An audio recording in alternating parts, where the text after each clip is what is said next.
Okay, we are back. And this time, I'm hyped to see this. We get to see the project files of Sabrina Carpenter's Please, Please, Please. And we're here with Jack, dude. Hi, Jack. How you doing, Jack? How you doing, man? You want to talk? So the entire vocal stack of the chorus, which to me... Yeah, I'm so hyped for this. Anyways, the original will be in the description. Shouts out Variety. Super clutch for making these type of videos. I will link the original, like I said. Go leave a like. Thank you, Variety. You guys are super cool. Let's get into it. So the entire vocal stack of the chorus, which to me, in my head, sounds like the heavens opening up, is... Please, please, please, don't prove I'm right.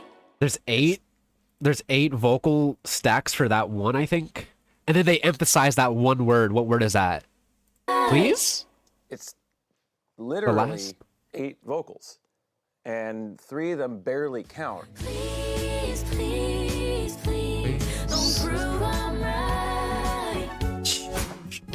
Started hearing Sabrina's music a few years ago. I was always in love with her voice. There's something about certain voices, like all the greatest voices, like you just kind of stop even thinking about what's happening. You just hear the voice, like, oh, it's always existed. I feel that way about all the great singers of all time. Is it's almost like a thing that's been an old friend.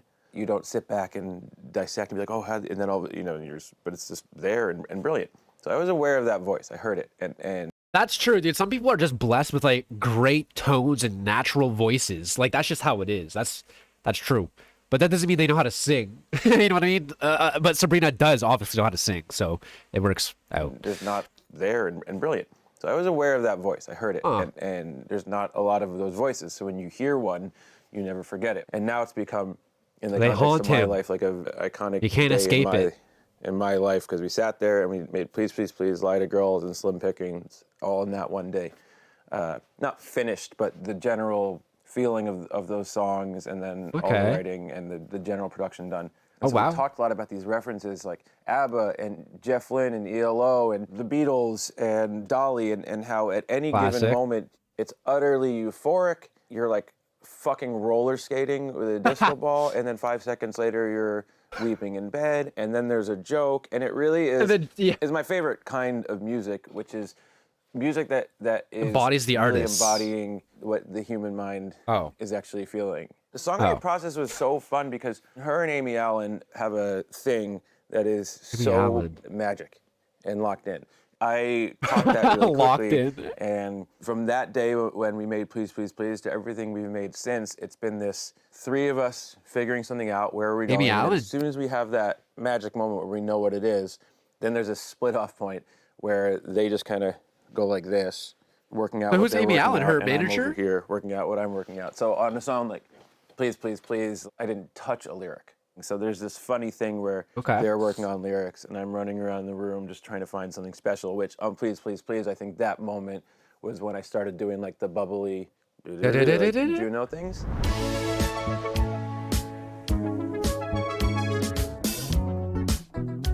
Please, Please, Please starts. Wait, how old is this? 3 months ago? Okay. With a concept, and I'm on an acoustic guitar, and we're getting that structure of the song, but it was written in many ways like kind of like a country song, you know? This is how it happened in the room in terms of writing. Wow, the demo. This would be the demo. The second thing I did is when I started to get this world of... You know, that reference point of ELO or ABBA... Dude, thank you, Variety, for making these videos. If this was a Magdalena Bay video, they would have played that entire track, that entire line, or at least that little bit there, those 2 bars. They would have played at least that little bit. I think Jack did play it. They just cut it out. I wanted to hear the entire thing, or at least that part. That reference point of ELO or ABBA, one of the great hallmarks of that is you have incredibly organic. I hear a person playing guitar. I hear a person playing drums. I hear a vocalist, and you hear a human being like struggling with a machine. I love that sound. I always want to play things in some way like it's the first time I've played them. And one thing that gives Please, Please, Please great character is struggling to play it. I love it. Push and pull between things that are graded and on time and things that are like floating around. It makes you feel like a little bit drunk, a little bit dreamlike.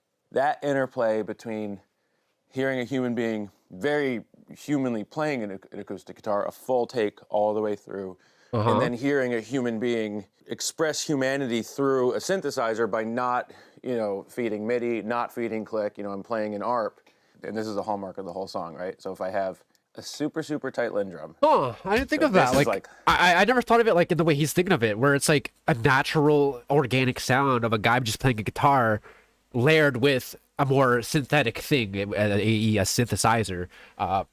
But the way he describes it, like someone struggling with the synthesizer, I find that really interesting because like it doesn't sound like that to me, and I feel like he's the guy that he made it. You know what I mean? I'm sure he didn't struggle with a synthesizer. He's Jack Antonoff. He's been cooking with synths forever. You know what I mean? Like the whole song, right? So if I have I'm a bit confused. Go back. Playing an ARP, and this is a hallmark of the whole song, right? So if I have a super, super tight Lindrum, so if this is like deadlocked, in then time, I start playing around with something that is not locked to tempo.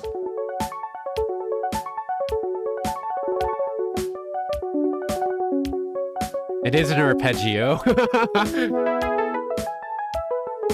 I love arpeggios. The Lindrum makes the song looser. Because now I know where the beat is perfectly, so now I'm like, who are these people doing this? What you start to feel is these exciting moments that to me are very reminiscent of ELO or ABBA, where there wasn't the technology to make things too gridded, so people are expressing themselves on synthetic instruments. And it gave this song an incredible character. But That's so interesting because this is never something I even thought of or even considered when listening to this song. Is like the whole aspect of organic sounds versus digital sounds. Like I've heard of that concept and the debate and the discussion all around that music a lot, but I did not think of that at all when I heard this song. I don't know. That's really interesting that he has such a big focus on that. Started doing those bubbly things. I remember Sabrina and Amy were just like, because if the drums are locked in on time, that's very digital. Meticulous with certain things, but I had the emotional center of the production.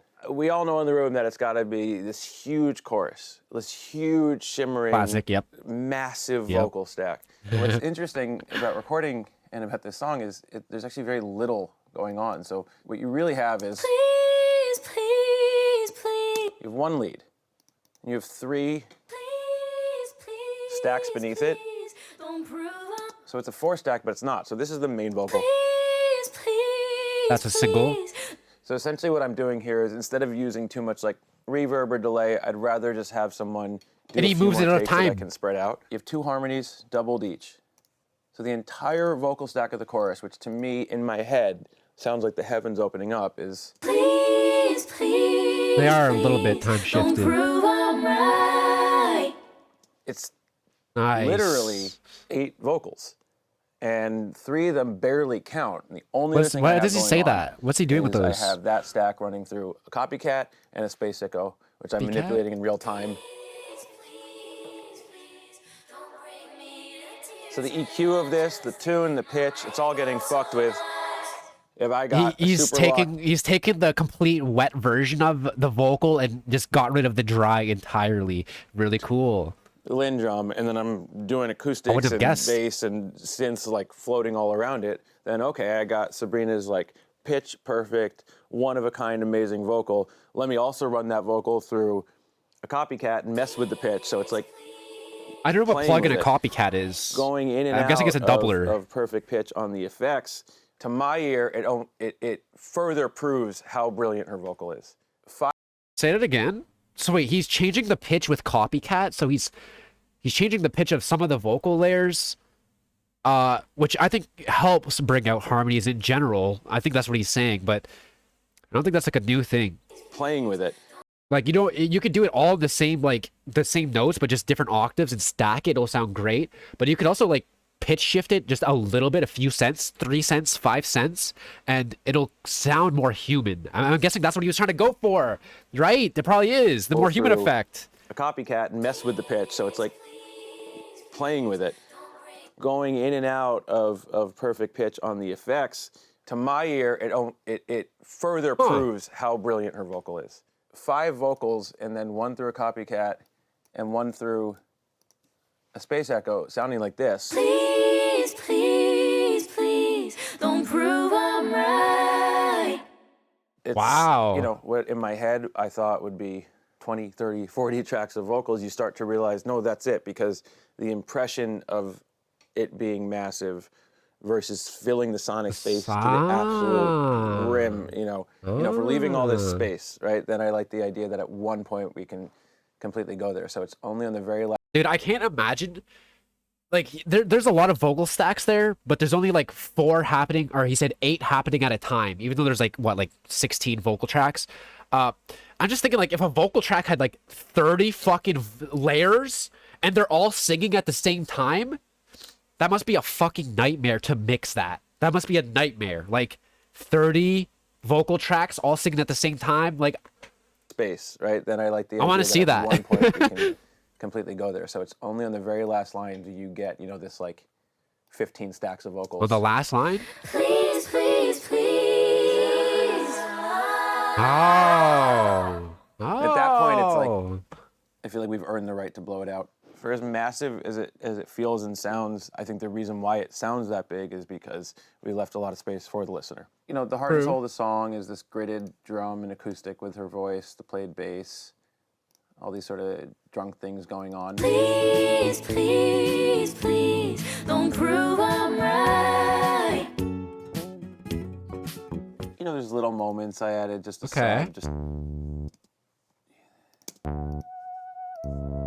sub and a high Juno. I didn't even hear that. Dude, what is that? What is that alien sound? Glorp? What is that? Sub and a high Juno. I don't hear that in the original song at all. Spend a ton of time and an amazing amount of effort, and it really is not meant to be anything but a passing moment in the song. Perfect example of this. I recorded Evan Smith from Bleachers on flute, Bobby Hawk on violin doing. I know that part. And as you can see, I'm barely using them. Here's the flutes for 1 second. Here's the whole flute stack. These are all there's a stack what's going on, and it's absolutely gorgeous.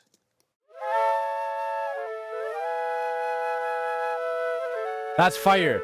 But didn't he just say it's not too much? Like, he said that they're very little using the stack. But, like, that's not true. Just because it's not in the first half of the song and it comes in during, like, halfway through the second verse, it has a very dominant role. It does have a very dominant role, but I'm confused why he's saying it doesn't. Here's the flutes for 1 second. He said something about. Here's the whole flute stack. Sub and a high Juno. Sometimes you do something and you spend a ton of time and an amazing amount of effort, and it really is not meant to be anything but a passing moment in the song. Perfect example. A passing moment. I recorded Evan Smith from Bleachers on flute, Bobby Hawk on violin doing. Right. I feel like it's a great moment. It's not just a passing moment. It's not a brief. Barely using them. That's what he said. Barely using them. I don't know what he means by barely using them. Because does he mean just that little bit of the flute? Because there's flute layers up here. I don't know what he's talking about. I don't know what he's talking about. He's using them a lot. The entire second half. Here's the whole flute stack. These are all the takes, and this is what's going on. And it's absolutely gorgeous. This sounds really cool. I love flutes. I didn't use any of that, which is a real, it's tough when you hear something that beautiful, but the song didn't need it. But the song needed, and you can see we hear it with it? The only time I use the flute is right here, going into chorus 2. Oh, that's what the automation is down here. Oh, those little bloops, the little bloops of the flute he used, but he didn't use the one that's consistently happening. I see. Wow. In the context of the song.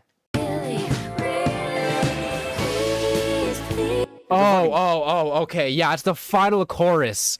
Okay, the flutes are, yeah, that's fair. There's so much happening in the final chorus that there's probably no room for the flutes, so that makes sense to do what he did here. But I'm curious if you could take something out. I want to hear the flutes just to see what it sounds like. It's a fucking passing moment that just was a moment, or right into the second chorus, I just wanted to More of a introduce transitional. one new sonic that even if you didn't specifically hear it emotionally, you're like, what the fuck is that? Another welcome into a new place. I did the same thing at the end of chorus. You gotta two. do that, And the then little only things. the time you hear the flute is at the very end. And once again, this is not something you'd really pick up in the recording.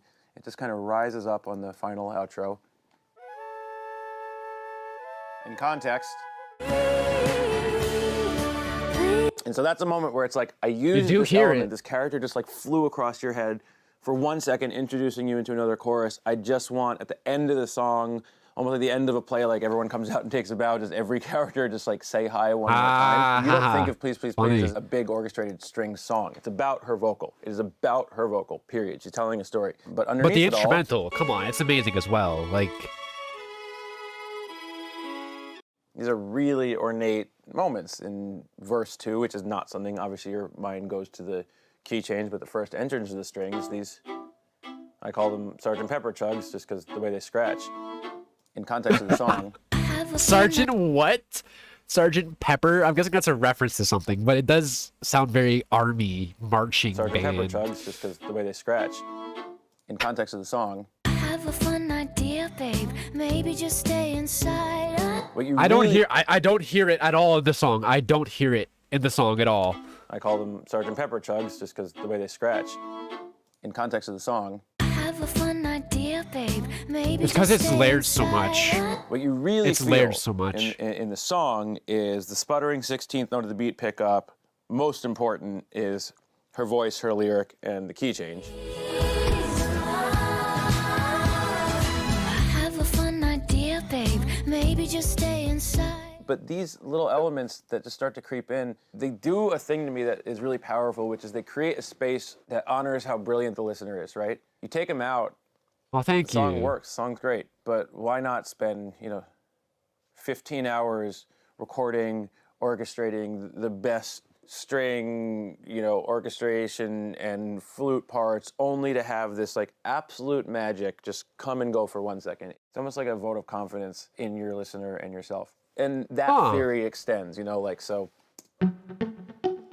these are things Dude, that are just like I said- moments that I liked when I was just I love when producers add like little things. Like, and again, I always talk about Magdalena Bay when it comes to like amazing production. The little things, even if it's there just for like half a second, that can make so much fucking impact. Even if it's there just for that 1 second in the song and doesn't come back at all. Like, it could do so much, and it keeps the listener's ear interested. You know what I mean? It's just how it is. You want your track to evolve and keep people interested. And sometimes you don't need to evolve. You can just keep repeating the same instrumental. You know what I mean? Sometimes, but very rarely. He gets it. these are things that are just moments that I liked when I was Little things. So there's a flute. Are these not in it at all? Here's a whatever the fuck that is. There's this. That's in it. Like waterfalls. I don't of recognize that. Tubular bells. There's an interestingly random Little percussion perk. moment. It's not True. the theme of my song. Wait, that's actually so random. The perk only plays at that one point at the end of verse 2. And that's it. That's so weird. Random percussion moment. Huh. It's not the theme. Oh, it of kinda my sets up a song. I don't wanna have transition. song that just like changes sounds every second. But if you Not have weird, these tight parameters, I like to get on things and literally just search around. And these takes are hilarious. You know what I mean? Like 15 out of 16 things are like, the fucking Seinfeld bass sound. Like they're just like so not right. But then you grab one moment and it just rips people back into the song, reminds you that we can do anything can happen, and then it is a journey. And then if you choose to peel back and dive into the production, it's like a whole incredible world. That's why I love these videos, dude. That's why I love seeing this, especially when it's like songs I love, because it's just so much shit that goes into it that people don't realize, and being able to see all the little things and stuff like that, it's just like looking under the hood, peeking behind the curtain, seeing where the magic is made. It's amazing. I love it. What did he say? What did he say? Oh yeah, finding 15 out of 16 different things and just like using the Seinfeld sound. That's so real, because like trial and error. Do you just click on things and see if it fits? And you might find something that's just so wacky and random, and it actually fits amazingly. So I like that he does that too. The fucking Seinfeld bass sound, like they're just like so not right. But then you grab one moment and it it just rips people back into the song, reminds you that we can do anything, anything can happen, and then it is a journey. And then if you choose to peel back Beauty of and music. dive into the production, it's like a whole incredible world. I really invest in those things emotionally and spend a lot of time on moments that someone Such a else might music say, nerd, it's, dude. It's passing. Oh, that was awesome, dude. That was really cool, but I do wish we got a little bit more of the project files, dude. I want these producers to make these videos themselves. No shade, Variety. Original link in description. Go leave a like. No shade. No shade. I'm just saying, if they do it themselves, they'll spend more time like just delving into this shit because they're music nerds and they want to talk about this stuff. But because they're doing it for like, you know, another company or whatever, they have a time constraint. I'm sure they have like you know, they don't want a video too long, you know, but like if it's their own video, they can do whatever they want. So I really wish producers did this more, where they break it down on their own terms. Variety never stopped doing videos like this. True. Nothing cooler than listening to creative people explain their process. Very true. His passion is contagious. I love that Jack acknowledged Sabrina's dreamy vocals. She does not get enough credit. I love how he absolutely. I love just how absolutely nerdy he sounds. I'm very stuffed up today, guys. I probably sound super nerdy. I'm sorry. I sound like a fucking dweeb. He starts going off and trying to excitedly explain how they work. You know, he truly loves what he does. He puts so much of that into his process. You know, of all the pop girls Jack works with, I think Sabrina's the one who fits his style of dreamy, shimmery synth pop. Sure, yeah, actually, I agree with that. If you want to talk about like synth pop and stuff, dreamy, shimmery, she fits that vibe, yeah. He did a good job with the harmonies. Definitely sounds like heaven. Can't comprehend what it's like to have a brain like this. I mean, again, it's not like you just have a brain like this. He wasn't just born like this. He taught himself this. He went to school, maybe. I don't know if he did or not. It's about, dude, learning a skill. Just learning a skill and just being in love with that skill. And learning that passion and loving that passion. You know what I mean? Like, that's all it is. Anyone can do it. But then again, there are some people that are just blessed, like geniuses. But I'm pretty sure Jack's just a normal guy that has a strong love for music. Anyways, absolutely love this. Absolutely love this video. Again, originals in the description, man. Shouts out Variety. Much love. I hope you guys enjoyed this video as much as I did. Peace out, guys.